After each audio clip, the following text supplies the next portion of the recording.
So I saw this podcast the other day with Joel Webbin, who's the president and founder of the Right Response Ministries and the senior pastor of the Covenant Bible Church located in Texas. And as someone who is completely inundated with the news 24/7, I've had to find a way where I don't get too outraged about everything I hear or I'm going to lose my mind. But when I came across this in my feed, in the context of the country's rising Christian nationalism and Project 2025 and people working overtime to return us to traditional values of a Christian nation, I found myself so angry that I could barely speak. The thing is, what this man says, it's not fringe. It is moving directly into our mainstream. So I'm going to let you listen to it, and I'm going to be right back.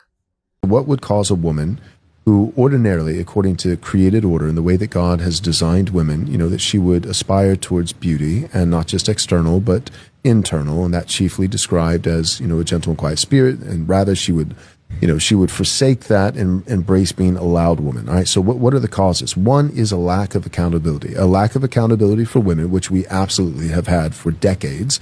A complete and utter lack of accountability for women has caused them to be loud. But here's another one. Women in the public sphere. Oh. I just got to be honest. Like, we can't just pretend that it's a lack of accountability, that it's like, oh, well, there's all these women, who are on public platforms and they're speaking, and they're doing this and they're doing that. And it's just the fact that we don't acknowledge that women have faults, and the fact that we never speak about their sin, and that we never hold them accountable. No, they shouldn't be speaking, period. We shouldn't be speaking. We shouldn't be speaking at all. Because women are not held accountable for our behavior and our sin. I'm sorry, but if there's one group that's not held accountable in our society, it's sure as hell not women.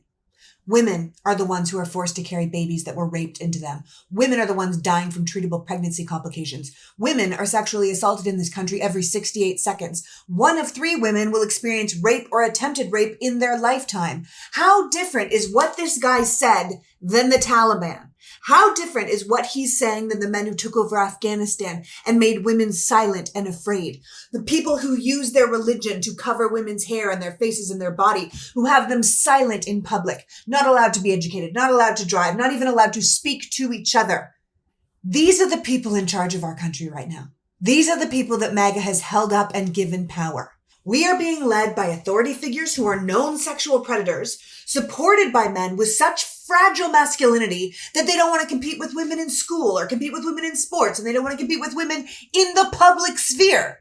The lengths that these men and the women who enable them will go to shut us up is nauseating. And if you don't see how chilling this is, how close to Sharia law that they all claim to hate, then you are deliberately missing the point. And people wonder why women aren't getting married and having children, why we choose the bear. Because it's not safe for us in this country anymore. And loud women should never shut up about that.